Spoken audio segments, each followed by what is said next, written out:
जो गुरुजनों ने नियम दिया है, नियम पालन करना ही सबसे बड़ी तपस्या है। ये दिनचर्या, माता सबरी ने एक दिन भी निराशा नहीं पैदा की। गुरु ने कहा था प्रभु आएंगे, रोज वही दिनचर्या, रोज सोहनी लगाना, जल छिड़कना, पुष्पों के पावड़े डालना, फल आदि चयन करके प्रभु का इंतजार करना। रात हो गई, फिर प्रभु के चिंतन में विश्राम, फिर प्रातः वही करना। कितने वर्षों तक कभी नियमावली में त्रुटि नहीं पड़ी।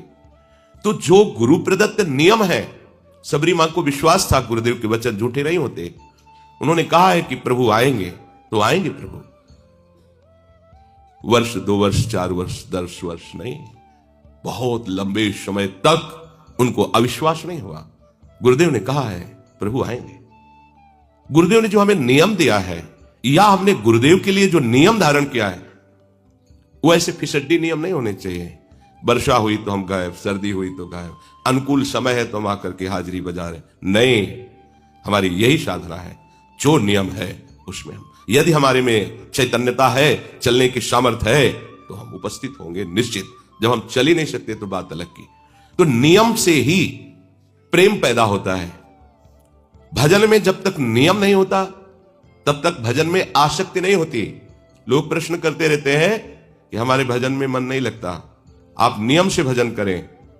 दिनचर्या आपकी टाइम से होनी चाहिए। जिस टाइम जो दिनचर्या उसी में, आप देखो उसमें आसक्ति हो जाएगी। और आसक्ति हो जाना ही भागवतिक दिनचर्या में भाव का प्रादुर्भाव करना है। भाव जागृत हो जाते हैं, विक्षेप आदि विघ्न स्वतः नष्ट हो जाते हैं।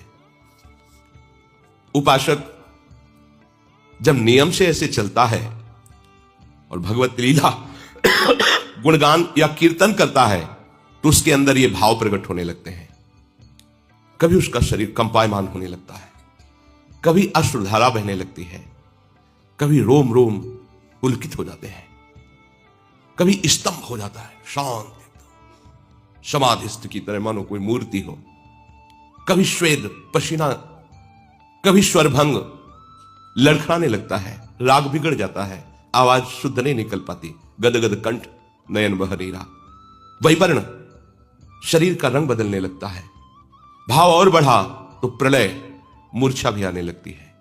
ये अष्ट सात्विक भाव उसके हृदय में प्रकट होने लगते हैं, जो गुरु प्रदत्त उपासना को, दिनचर्या को नियम पूर्वक करता है। जब भाव प्रकट होने लगता है तो फिर अभिमान की गुंजाइश नहीं रह जाती। ये भाव अभिमान को चूर कर देता है और वो दैन्य भाव से सदैव स्थित रहता है। निराभिमानता जैसे जैसे बढ़ेगी वैसे वैसे आराध्य देव की समीपता का अनुभव होगा। यही दरबार दीन को आदर रीति सदा चले आई। जैसे जैसे तुम्हारा अभिमान गलित होगा, दैन्यता बढ़ेगी, वैसे वैसे तुम्हारे हृदय में भगवत सानिध्य का अनुभव होगा। मेरे प्रियालाल मेरे पास है, ऐसा अनुभव होगा। जैसे जैसे ये अनुभव होगा वैसे वैसे देह के संबंधी रिश्ते नाते, जाति, कुल, मर्यादा, जगत का, ये सब विस्मरण हो जाएगा। एक साथ सबका विस्मरण हो जाएगा। भगवत प्रेम में जगत की स्मृति की कोई भी जगह नहीं रहती, शरीर की स्मृति की कोई जगह नहीं रहती, भोग स्मृति की कोई जगह नहीं रहती। उसके हृदय में तो बस अपने प्यारे की स्मृति का राज्य होता है। हृदय स्मृति से भरा हुआ है, अपने प्रीतम की याद में डूबा हुआ है। प्रभु और माया, ये दो पक्ष हैं। प्रभु में हमें यदि डूबना है तो संपूर्णतया माया का चिंतन त्यागना ही होगा। अनन्य चेता बनना होगा, अनन्य चिंतन लाना होगा। अन्य चिंतन आने ही ना पावे। राग के कारण ही अन्य चिंतन हमारे हृदय में होता है। विषय तुम्हारे पास हो पर उसे भोगने की इच्छा ना हो, इसे वैराग्य कहते हैं। सब सामग्री, सब भोग आपके पास है, पर भोगने की इच्छा नहीं, क्योंकि इच्छा तो प्रियालाल के चरणों में समर्पित हो चुकी है। जो चाहिए वो उसे प्राप्त हो रहा है। उनका स्मरण, उनका रूप, उनकी लीला, या प्राप्त करने की प्रबल इच्छा है।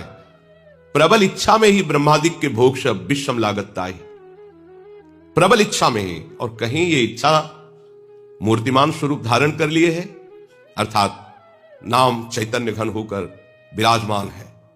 अब लिखना नहीं पड़ रहा, नाम विराजमान, रूप की झांकी हो रही, लीला रसास्वादन में डूब रहा है। अब उसे कौन सा विषय आकर्षित कर सकता है? पर इस रस तक पहुंचने के लिए हमारे अंदर जो विषयों के प्रति प्रियता है उसे विचार के द्वारा नष्ट करना होगा। नहीं है सुख इनमें, चाहे जितना आप भोग लीजिए, नहीं है। एक दिन रुकना ही पड़ेगा आपको। आज ही रुक जाइए, समय बर्बाद मत कीजिए। अपने चित्त को चिंतन में तल्लीन कीजिए, प्रियालाल के, भोगों के चिंतन में नहीं। भगवत प्रेम के लिए वैराग्य अत्यंत आवश्यक है।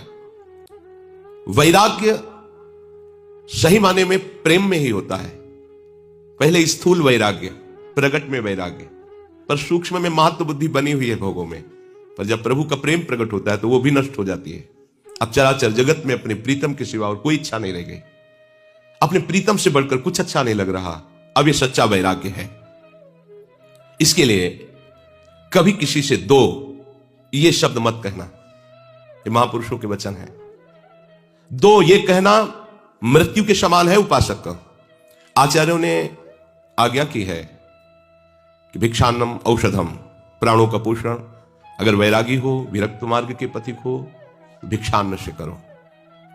माधुकरी वृत्ति, आकाश वृत्ति, इन वृत्तियों का सेवन वैराग्यवान उपासक करता है। पर दो अन्य जगह इसका प्रयोग नहीं हो सकता। राधे श्याम मधुकरी मांगने गए, अब कोई घर से निकला और 10 रुपया दे रहा है कि रोटी तो नहीं, रुपया ले लो, नहीं, केवल रोटी। कुछ और दे रहा है, नहीं, केवल। अगर रोटी मांगने निकलो, केवल रोटी। कोई पदार्थ, कोई और वस्तुएं, लो मिठाई खा लेना जाके, नहीं, केवल रोटी तो रोटी, नहीं तो चल दे। किसी से जब ये कोई हाथ पसार कर कहता दो, तो इससे तो अच्छा है शरीर छूट जाए। ये महापुरुषों का अनुभव है। ये जो संत वेश रख करके मांगते रहते। कल एक उपासक ने प्रश्न किया था कि किसी ने उनसे कहा कि मुझे अमुक वस्तु दे दो, अगर नहीं दोगे तो हम तुम्हारा बद्दुआ दे के बुरा कर देंगे। ये संत के वचन कभी नहीं होते। डरना मत कभी किसी से। अगर कोई ऐसा कहता है तो बद्दुआ तो उसी के ऊपर लगी हुई है पहले, कि वो अपने वेश की मर्यादा को नष्ट कर रहा है। वो जानता ही नहीं, वो केवल पाखंड के लिए वेश धारण किए हुए है। पहले हमारे साधु समाज में शासन था। ऐसा नहीं था कि कोई भी कैसा भी वेश धारण करके घूमे, ऐसा नहीं था। आपकी परंपरा क्या है? कुछ ऐसे साधुई भाषा के प्रश्न होते थे कि असली परंपरा वाला ही उत्तर दे सकता था, अन्यथा वेश उतरा लिया जाता था, क्योंकि तुम साधुओं की मर्यादा का नाश कर दोगे। लोग समझेंगे संत ऐसे ही होते हैं। गाड़ी में ऐसे हाथ मार रहे हैं, हमको फलाहार करना है, आज एकादशी है, कुछ दे दो। जरूरी क्या है? भूख लगी है तो जाओ ब्रजवासियों के दरवाजे में राधे श्याम बोलो, जो मिल जाए पेट भरो। एक दिन नहीं पाओगे तो मर जाओगे। अब वो गाड़ी वाला समझता है भिखारी हैं, बाबा लोग भिक्षुक हैं, दलित हैं, मांगते घूमते हैं। ये संत नहीं कर सकता, नहीं कर सकता। जो भगवत मार्ग का उपासक है वो कभी ऐसे नहीं कर सकता। अगर ऐसे करता है तो या तो अपनी महिमा को नहीं जानता कि जिस मार्ग में है, और या पाखंडी है। कहावे मोर दासा करे तुच्छ नरन के आशा, तो कहो कहां रहा विश्वासा? ये विश्वास का मार्ग है। अरे मंगिबो भलो न बाप सो जो प्रभु राखे टेक, अपने आराध्य देव की। अरे आराध्य देव से भी ठसक में रहे। जैसे बच्चा कहता मुझे दूध नहीं पीना, तो ये मां की पीड़ा है। वो 100 बार मनाएगी और दूध पिलाएगी, क्योंकि मां है। बच्चा मां को झिड़क दे, नहीं पीऊंगा दूध, वो फुसलाएगी, पी लो। मां को इसमें क्या सुख है? वो उसका बच्चा है, पिलाना उसका कर्तव्य है। ऐसे ही अनंत ब्रह्मांडों का वो पिता है विश्वंभर, और हम उसके दास हैं। उससे भी बेपरवाह हैं तो अपने आप हाथ से आके पवा जाएगा। वो जितना भी माँ में वात्सल्य है अनंत ब्रह्मांडों में, माताओं में, वो हमारे प्रभु के एक अंश से है। ऐसा वात्सल्य समुद्र कैसे तुम उनके दास हो, कैसे तुमको आवश्यकता की वस्तु नहीं देगा? कैसे दास हो तुम? मांगते घूम रहे हो। दो ये शब्द कहना, आपकी 5 शक्तियां उसी समय चली जाती हैं।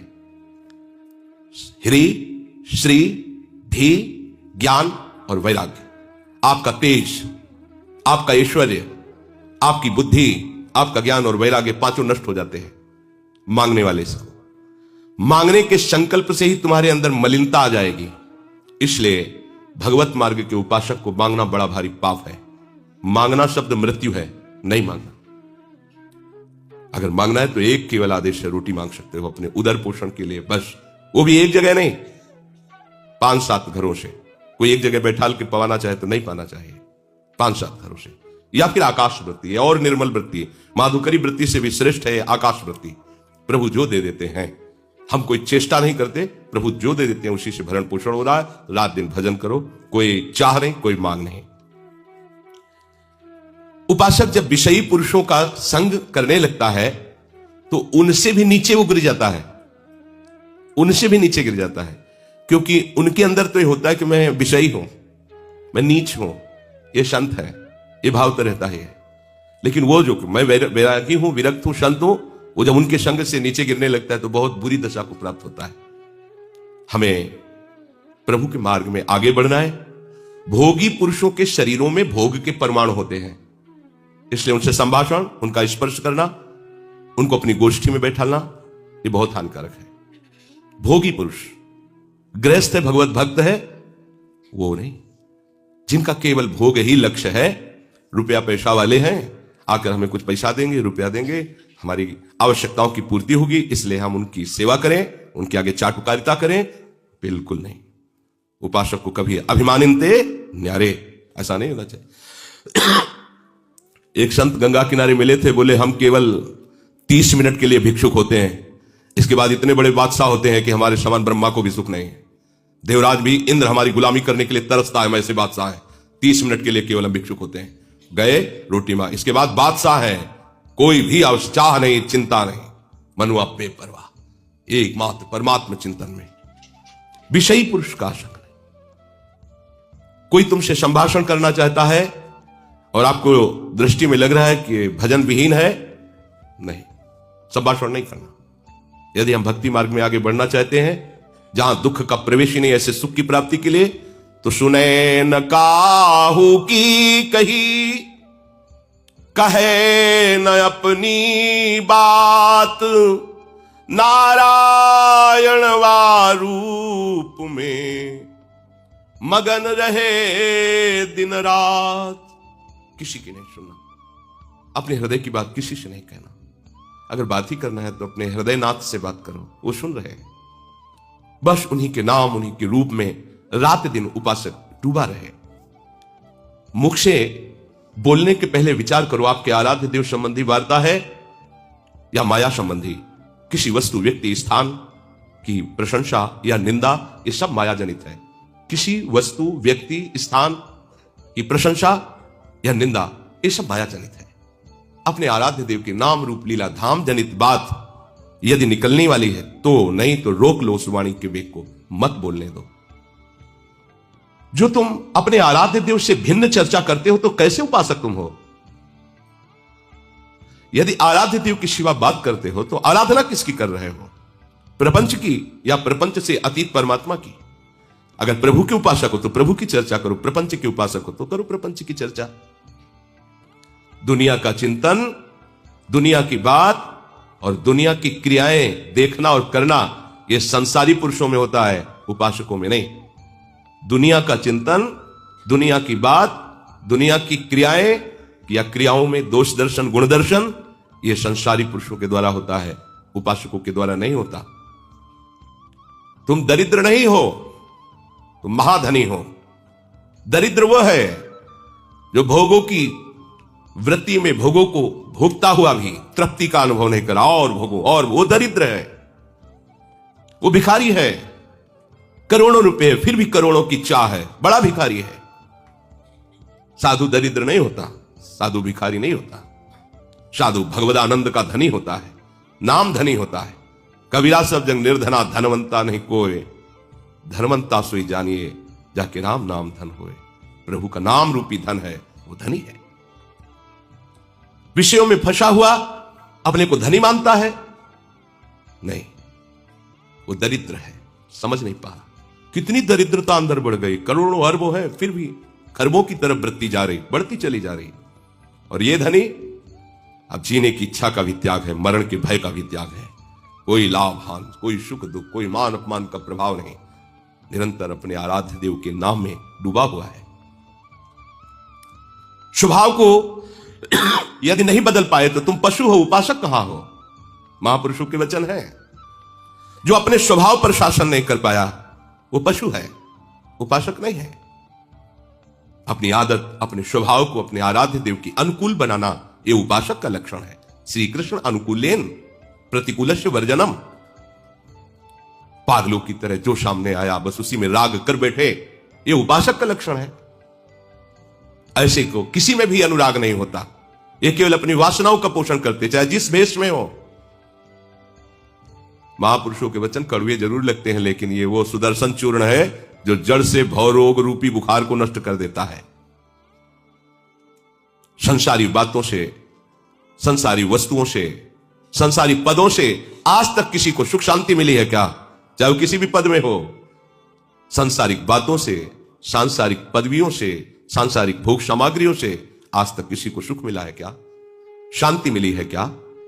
वैराग्यवान को जो आनंद है वो ब्रह्मा जी देवराज इंद्र को भी आनंद नहीं है, वैराग्य का आनंद। फिर अनुराग की तो बात ही जाती, वो तो इसके आगे की बात है। जन्म जन्मांतरों से हमारा विषयों में अनुराग रहा है। इसी अनुराग के चक्र को तोड़कर प्रभु से अनुराग करना, यही तो हमारी साधना है, यही हमारी साधुता है, यही हमारा भगवत मार्ग है। प्रभु में अनुराग हो जाना, संसार के राग का नाश हो जाना। कोई भी संसार का पदार्थ नित्य नहीं है, कोई भी संसार का संबंधी नित्य नहीं है, कोई भी संसार का पद नित्य नहीं है या नित्य है, नष्ट हो जाएगा। क्यों प्यार करते हो? ये रागियों को समझ में नहीं आ गए, वैरागियों की बात है। किसी भी वस्तु से, किसी भी व्यक्ति से, किसी भी पद से अपना संबंध नहीं है, तभी परम पद के अधिकारी। ये भागवत पार्षद बनने का सिद्धांत है, ये प्रिया सहचरी बनने का सिद्धांत है, ये उस चिदानंद सुख की प्राप्ति का सिद्धांत है जहां दुख का लेश मात्र भी नहीं है। यदि प्रभु के नाम में तुम्हारा प्रेम नहीं हुआ, प्रभु के रूप में प्रेम नहीं हुआ, प्रभु के धाम में नहीं प्रेम हुआ, तो घर छोड़ दो, कपड़ा छोड़ दो, चाहे जहां घूमो, कुछ नहीं मिलने वाला। अपने को आत्मज्ञानी कहो, भगवत प्रेमी कहो, वैरागी कहो, त्यागी कहो, कुछ नहीं मिलने वाला। हमें सतत जहां भी हैं, जैसे भी हैं, भगवत चिंतन करना है। भगवत चिंतन ही तुम्हें स्थिति प्रदान करेगा। ये घर द्वार छोड़ देना, कपड़े बदल लेना, इससे ही केवल काम नहीं बनेगा। भगवत चिंतन कितना बढ़िया अवसर दिया है। रात दिन उन्हीं की चर्चा, उन्हीं की लीला गुण गायन और उन्हीं के धाम में रह रहे। अब बात न बनी तो फिर नहीं बनेगी। बार बार तो बनत नहीं, यह संजोग अनु, बहुत बढ़िया संजोग बना दिया है। भगवत प्राप्ति का बहुत सुंदर संयोग बन गया है। जब इन सबको छोड़ करके आगे बढ़ता है उपासक, तो प्रतिष्ठा आकर उसके सामने खड़ी हो जाती है। मान सम्मान प्रतिष्ठा, इस किले को तोड़ना बहुत मुश्किल है। संसार का चिंतन, संसार की भोग सामग्री, संसार की पद प्रतिष्ठा आदि को जो धूल धूसरित कर देता है, वही भगवदानंद में स्थित होता है। तो ये आखिरी किला है, मान बढ़ाई, कीर्ति, प्रतिष्ठा। अगर उपासक सावधान नहीं रहा तो इस किले को नहीं तोड़ पाता। अच्छे अच्छे इस किले में फंस जाते हैं। फिर पूरा जीवन यही होता कि इतनी इज्जत बन गई है, अब कुछ भी हो इतनी इज्जत तो नहीं जानी चाहिए। हजारों लोग हमारा सम्मान करते हैं, लोक लोकांतर में हमारा यश है, अब ये नहीं जाना चाहिए कुछ भी हो जाए। इसी से पाखंड धीरे धीरे आने लगता है। पाखंड को अवसर मिल जाता है अंदर प्रवेश करने का। प्रतिष्ठा की भी चाह मिटानी होगी। आई हुई प्रतिष्ठा को स्वीकार नहीं करना होगा। अगर उसे अपने में गुण मानकर स्वीकार किया तो आप इस प्रतिष्ठा रूपी किले के अंदर फंस जाएंगे और निज महल में पहुंचने में बाधा पहुंच जाएगी। इसलिए जो बहुमान करे को मेरो, कि ये बहुमानत ना ही बड़ाई नहीं मानना। और है क्या तुम्हारे अंदर, किस बात की बड़ाई? अरे प्रियालाल कृपा करके धाम में वास दिए, प्रियालाल कृपा करके परमार्थ में चला रहे, प्रियालाल कृपा करके अपनी नाम वाणी का चिंतन मनन करा रहे हैं। अगर कुछ बोल रहे हो तो उनकी कृपा से बोल रहे हो। तुम क्या हो? वो अभी चाहे तो जबान लड़खड़ा कर बंद हो जाए, जीवन में एक अक्षर ना बोल पावे। तुम्हारी सामर्थ्य है? कोई सामर्थ्य नहीं। एक रोम झड़ना है तो उसे तुम नहीं रोक सकते हो, फिर तुम कितने सामर्थ्यवान। ये प्रतिष्ठा उन्हीं की हो रही है।